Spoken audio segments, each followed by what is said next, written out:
मधुपुर के वीर जवान अग्निवीर नीरज चौधरी ने लद्दाख की कठिन पहाड़ियों पर मातृभूमि की रक्षा करते हुए अपने प्राण न्यौछावर कर दिए। कजरा गांव में पसरा मातम। 2.5 साल पूर्व सेना में भर्ती हुए थे और अविवाहित जीवन जीते हुए देश की सेवा कर रहे थे। कोडरमा जिले के डोमचांच प्रखंड स्थित पचगावा गांव में 3.50 करोड़ की लागत से बनने वाले वेस्ट मैनेजमेंट प्लांट के खिलाफ ग्रामीणों ने निर्माण कार्य रोक दिया। प्रशासन समझाने का प्रयास कर रहा है। ग्रामीण पर्यावरण और स्वास्थ्य को लेकर चिंतित है। रजरप्पा में जमीन से आग। रामगढ़ के रजरप्पा भूचुंडीह में भूमिगत कोयले में लगी आग से खेत, खलिहान और मकानों पर खतरा मंडरा रहा है। ग्रामीणों ने सीसीएल और प्रशासन से आग बुझाने की मांग की है। जमीन धंसने लगी है, जिससे लोग दहशत में हैं। समय रहते कार्रवाई न हुई तो बड़ा हादसा हो सकता है। बोकारो में ट्रैक्टर चालक को गोली। चास मुफस्सिल थाना क्षेत्र में ट्रैक्टर चालक जादू हाड़ी को बाइक सवार अपराधियों ने धमकी पत्र देकर गोली मार दी। गोली उसकी जांघ में लगी। हमलावरों ने टेंडर में हस्तक्षेप न करने की चेतावनी दी थी। घायल को इलाज के लिए अस्पताल ले जाया गया है। पुलिस मामले की जांच कर रही है। सरकारी स्कूलों की पीटीएम में जनप्रतिनिधि। झारखंड के सरकारी स्कूलों में अभिभावक शिक्षक बैठक में अब सांसद और विधायक भी शामिल होंगे। मुख्यमंत्री ने सभी जनप्रतिनिधियों को इसमें अनिवार्य रूप से भाग लेने का निर्देश दिया है। पहली बार सरकारी स्कूलों की पीटीएम में नेताओं की उपस्थिति से शिक्षा व्यवस्था सुधारने की उम्मीद जगी है। चांडिल में नाबालिग से गैंगरेप। सरायकेला के चांडिल में राशन लेने गई नाबालिग आदिवासी बच्ची को 2 युवकों ने जंगल में ले जाकर दुष्कर्म किया। पीड़िता बेहोशी की हालत में मिली। दूसरी बच्ची भागकर गांव पहुंची और ग्रामीणों को सूचना दी। दोनों आरोपी गिरफ्तार कर लिए गए हैं। घटना से क्षेत्र में आक्रोश है। हजारीबाग में महिला से 2.52 लाख की लूट। हजारीबाग के कटकम दाग थाना क्षेत्र में एसबीआई सीएसपी सेंटर पर 2 हथियारबंद अपराधियों ने महिला संचालिका से 2.52 लाख रुपए लूट लिए। बदमाशों ने पिस्तौल दिखाकर रकम छीन ली और शटर बंद कर भाग निकले। पुलिस मामले की जांच कर रही है। घटना से स्थानीय लोगों में दहशत फैल गई। बोकारो स्टील में मजदूर की मौत। बोकारो स्टील प्लांट में ठेका मजदूर अनुज कुमार शर्मा का शव उसके क्वार्टर में फंदे से लटका मिला। वह बिहार के मुंगेर का रहने वाला था। परिवार ने दरवाजा तोड़कर शव देखा। अनुज के 2 बेटे और 1 बेटी है। पुलिस आत्महत्या मान रही है। जांच जारी है। चतरा में बाढ़ में बहा युवक मिला। चतरा की खदैया नदी में बाइक धोते समय जीजा साला बह गए। साला को उसी दिन बचा लिया गया, लेकिन जीजा संजू दास का शव 3 दिन बाद बरामद हुआ। ग्रामीणों ने बताया कि संजू ने मोटरसाइकिल बचाने के प्रयास में अपनी जान गंवाई। घटना से परिवार में कोहराम है। गिरिडीह स्टील प्लांट हादसा। गिरिडीह के Shivam iron and steel plant में 25 वर्षीय मजदूर मुकेश वर्मा की मशीन से हादसे में मौत हो गई। परिजनों और ग्रामीणों ने सुरक्षा व्यवस्था पर सवाल उठाए हैं और हंगामा किया। कंपनी ने 25 लाख मुआवजे का आश्वासन दिया है। प्रशासन ने जांच के आदेश दिए। गिरिडीह में कोयला चोरों का हमला। गिरिडीह में सीसीएल की सुरक्षा टीम पर 100 से ज्यादा कोयला चोरों ने हमला कर 3 गार्डों को घायल कर दिया। एक गार्ड को घसीट कर ले गए। घटना देर रात गश्ती के दौरान हुई। सुरक्षा कर्मियों ने कोयला चोरी रोकने की कोशिश की थी। पुलिस ने मामला दर्ज कर जांच शुरू की। गिरिडीह में प्रेम प्रसंग में डबल मर्डर। गिरिडीह के गांवा में 2 महिलाओं की गला दबाकर हत्या कर दी गई। शव जंगल से बरामद हुए। दोनों महिलाएं 4 दिन से लापता थी। प्रेम प्रसंग को लेकर हत्या की आशंका है। आरोपी को पुलिस ने पकड़ लिया है और उसकी निशानदेही पर शव बरामद हुए। भारतीय मौसम विभाग ने झारखंड में 10 सितंबर से मौसम का मिजाज बदलने की भविष्यवाणी की है। दोपहर बाद बादल छाने और वज्रपात की संभावना जताई गई। मानसून कमजोर रहने से राहत सीमित होगी। रांची समेत कई जिलों में उमस भरी रातें लोगों को परेशान कर रही हैं। सिमडेगा जूनियर कैम्ब्रिज स्कूल में सांस्कृतिक कार्यक्रम का आयोजन बच्चों और शिक्षकों के उत्साह के बीच हुआ। प्राचार्य पीएल केरकेटा और स्कूल प्रबंधन समिति की अध्यक्षा मुख्य अतिथि रहीं। स्वागत गीत, निबंध पाठ और नृत्य नाटिका ने कार्यक्रम को जीवंत बना दिया। लोहरदगा जिले में भाजपा कार्यकर्ताओं ने आदिवासी नेता सूर्या हांसदा की हत्या के विरोध में 11 सितंबर को आक्रोश रैली निकालने का निर्णय लिया। बैठक में प्रधानमंत्री नरेंद्र मोदी के जन्मदिन से सेवा पखवाड़ा दिवस मनाने और जन आंदोलन को मजबूत करने पर चर्चा हुई। गुमला जिले में भारतीय नवयुवक संघ की ओर से आयोजित 26वें दुर्गोत्सव की तैयारियां जोरों पर। 48 फीट ऊंचा और 55 फीट चौड़ा पंडाल बनाया जा रहा है। बंगाल से आए कारीगर काम में जुटे हैं। स्वचालित मूर्ति और रंगीन लाइटिंग श्रद्धालुओं को विशेष रूप से आकर्षित करेंगी। सिमडेगा जिले की गरजा पंचायत के जमादोहर गांव में ग्राम सभा की बैठक में झारखंड जंगल बचाओ आंदोलन से जुड़े लोगों ने पौधारोपण कर जंगल बचाने का संकल्प लिया। अमृत डांग ने कहा कि अंधाधुंध कटाई से जलवायु परिवर्तन और प्रदूषण की समस्या बढ़ रही है, लोगों में जागरूकता जरूरी। सिमडेगा जिले में बांसजोर प्रखंड के मुखिया संघ और जनप्रतिनिधियों ने जिला परिषद सदस्य समरोम पाल एक्का के खिलाफ मोर्चा खोल दिया। डीसी को लिखित शिकायत देकर सरकारी काम में बाधा, कर्मियों को धमकाने और अभद्र व्यवहार के गंभीर आरोप लगाए गए, जांच की मांग की।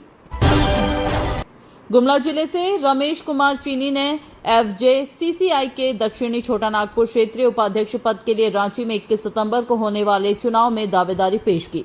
पूर्व पदाधिकारी और चैंबर नेताओं का समर्थन मिला। नामांकन के अंतिम दिन औपचारिक तौर पर घोषणा हुई। सिमडेगा सदर थाना परिसर में शांति समिति की बैठक आयोजित कर आगामी दुर्गा पूजा को भाईचारे और सौहार्दपूर्ण माहौल में मनाने का संकल्प लिया गया। पदाधिकारियों, जनप्रतिनिधियों और पूजा समितियों के प्रतिनिधियों ने मिलकर सहयोग और सामंजस्य की अपील की। नई दिल्ली में सरस आजीविका मेला 2025 में सिमडेगा की महिलाओं ने ब्रांड पलाश के तहत रागी से बनी मिठाई प्रस्तुत की, जिसने खरीदारों का दिल जीत लिया। झारखंड राज्य ग्रामीण आजीविका मिशन की पहल से स्थानीय उत्पादों को राष्ट्रीय स्तर पर पहचान मिल रही है। सिमडेगा जिले के SS+2 हाई स्कूल बांसजोर में बाल संसद और सांस्कृतिक कार्यक्रम का आयोजन हुआ। प्राचार्य लक्ष्मी नारायण सिंह ने अनुशासन और उपलब्धियों की चर्चा की। विज्ञान विभाग राष्ट्रीय स्तर पर चयनित हुआ और खेल विभाग ने भी जिला स्तर पर नाम रोशन किया।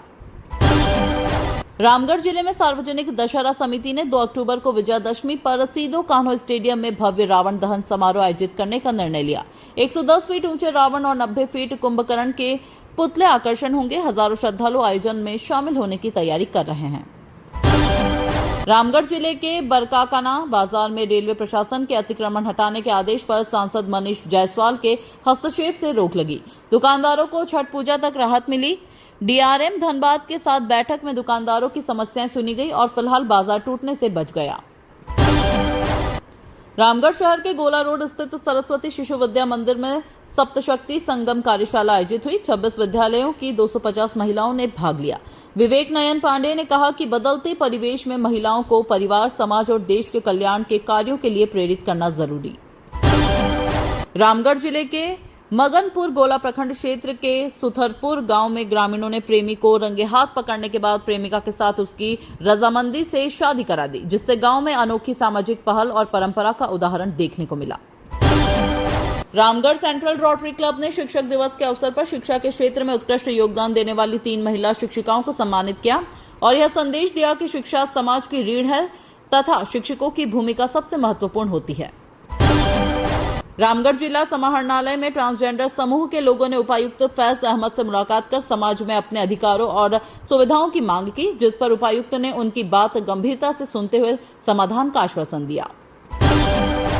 रामगढ़ के श्री दिगंबर जैन मंदिर और श्री पारसनाथ जिनालय रांची रोड में दशलक्षण महापर्व का भव्य आयोजन हुआ, जिसमें शोभा यात्रा निकाली गई और भजनों पर श्रद्धालु झूम उठे। इस दौरान श्री जी की प्रतिमा को पालकी में नगर भ्रमण कराया गया।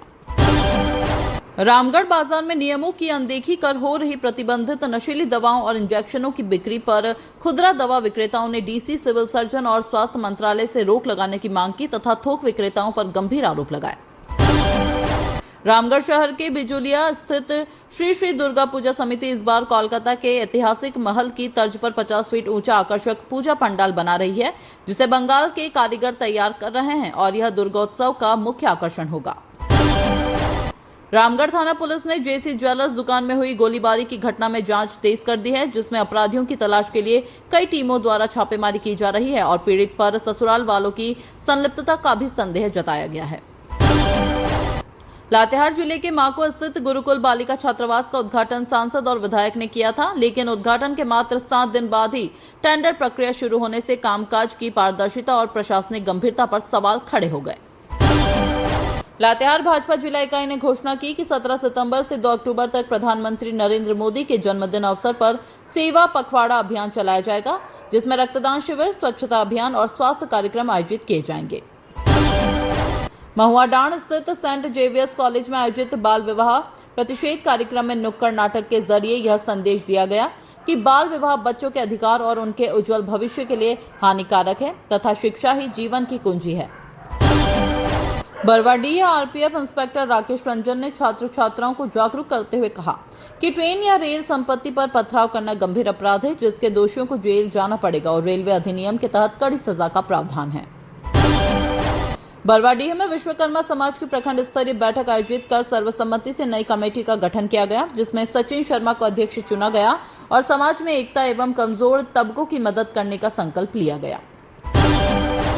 छतरपुर प्रखंड में भाजपा नेत्री स्मिता आनंद ने जन चौपाल आयोजित कर ग्रामीणों की समस्याएं सुनी, जहां लोगों ने पुलिया और जर्जर पहुंच पथ निर्माण की मांग रखी, जिस पर उन्होंने हर संभव मदद का आश्वासन दिया। पलामू जिले के पाटन प्रखंड में आयोजित 2 दिवसीय प्रशिक्षण कार्यक्रम में आदि कर्मयोगियों को प्रधानमंत्री आवास योजना, मनरेगा, शिक्षा और स्वास्थ्य जैसी सरकारी योजनाओं की जानकारी दी गई, ताकि वे ग्रामीणों तक लाभ पहुंचा सके। पाटन के सरस्वती विद्या मंदिर पब्लिक स्कूल में प्रथम सत्र परीक्षण परिणाम घोषित हुआ, जिसमें अक्षय कुमार पाल सर्वोच्च अंक लाकर अव्वल रहे और टॉप 10 छात्रों को पुरस्कार देकर प्रोत्साहित किया गया, जिससे विद्यालय का माहौल उत्साहपूर्ण बना। छतरपुर प्रखंड में पतंजलि योग समिति द्वारा आयोजित योग शिविर में साधकों ने प्राणायाम, ध्यान और प्राकृतिक चिकित्सा का अभ्यास किया, जिससे नई ऊर्जा का संचार हुआ और लोगों को जीवन शैली संतुलित करने का संदेश मिला। पाटन प्रखंड में अग्रगति इंडिया संस्था द्वारा वित्तीय साक्षरता अभियान आयोजित कर ग्रामीणों को बजट प्रबंधन, बैंकिंग प्रणाली, बीमा और डिजिटल लेन देन की जानकारी दी गई, जिसमें विशेषज्ञों ने बताया कि आर्थिक साक्षरता अब आवश्यकता है। पाटन थाना पुलिस ने कर्मा पूजा के दिन कुंदरी से सोलर पैनल का स्टार्टर चोरी करने वाले 2 चोरों को 24 घंटे के भीतर गिरफ्तार कर जेल भेज दिया, जिससे ग्रामीणों में पुलिस की तत्परता पर भरोसा बढ़ा। रांची की नई शराब नीति लागू होने के बाद पलामू जिले की 70 दुकानों के 184 करोड़ राजस्व वसूला जाएगा, लेकिन स्थानीय दुकानदारों ने कहा कि बिहार से आने वाले ग्राहकों की वजह से एमजीआर अधिक है और प्रतिस्पर्धा भी कड़ी है। चतरा जिले में झोलाछाप डॉक्टरों और अवैध क्लिनिकों पर जिला प्रशासन ने शिकंजा कसते हुए कई पर प्राथमिकी दर्ज की, क्योंकि उनकी लापरवाही से मरीजों की मौत हुई और स्वास्थ्य सेवाओं पर गंभीर संकट खड़ा हो गया। पत्थलगढ़ा के सिंघानी आजीविका महिला संकुल की वार्षिक आम सभा में महिला स्वावलंबन पर जोर दिया गया, जहां विभिन्न सामाजिक प्रतिनिधियों और अधिकारियों ने भाग लेकर महिलाओं को आत्मनिर्भर बनाने की दिशा में सहयोग का आश्वासन दिया। रांची में फुटपाथ दुकानदारों ने नगर निगम के अतिक्रमण हटाओ अभियान के खिलाफ 5 घंटे तक घेराव किया और कहा कि 9 साल पुराने सर्वे पर पुनर्वास योजना गलत है, क्योंकि अब फुटपाथियों की संख्या 15,000 से अधिक हो गई है। झारखंड राज्य खाद्य निगम के कडरू गोदाम को रातों शिफ्ट करने के फैसले का मजदूरों ने विरोध किया और अनाज उठाव रोक दिया, जिसके कारण प्रबंधन और कर्मचारियों के बीच टकराव की स्थिति बन गई और कामकाज ठप हो गया। रांची पुलिस ने लालपुर स्थित गर्ल्स हॉस्टल में देह व्यापार का खुलासा करते हुए सरगना मुजीबुल रहमान और उसकी सहयोगी वीणा देवी सहित 12 आरोपियों को गिरफ्तार किया, जबकि कुल 20 पर एफआईआर दर्ज कर बड़े नेटवर्क का पर्दाफाश हुआ। आत्मसमर्पण करने वाले नक्सली त्रिलोचन सिंह की पत्नी ठाकुर मुनि देवी को 10 साल बाद रांची डीसी मंजुनाथ भंजंत्री की पहल पर जमीन का टुकड़ा मिलने का रास्ता साफ हुआ, जिससे उनका घर बनाने का सपना अब पूरा होने की उम्मीद जागी है।